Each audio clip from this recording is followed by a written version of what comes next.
Hey, I'm Johnny from Johnny's Vintage Motorcycle Company, and what we're offering here is a 57 or 58 Sportster gas tank.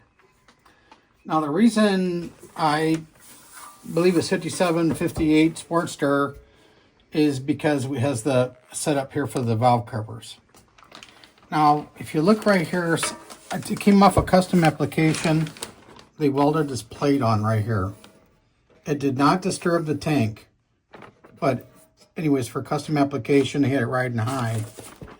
So anyway, we have a dent right here. And we have a dent by the fork stops up front here.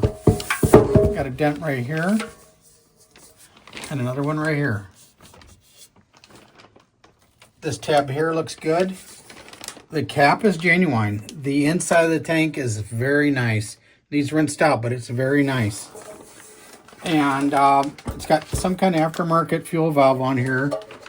It does turn, and it's got an adapter, and I believe that's probably the fitting of the genuine valve, but I'm not sure. So all this will come with it, obviously, but we are selling this on auction as is. So this is a non-returnable item, as it's 50 or 60 years old at least. But anyway, being sold as shown, it's nice on the inside. It's very nice, actually. All right, well, thanks for looking at our stuff.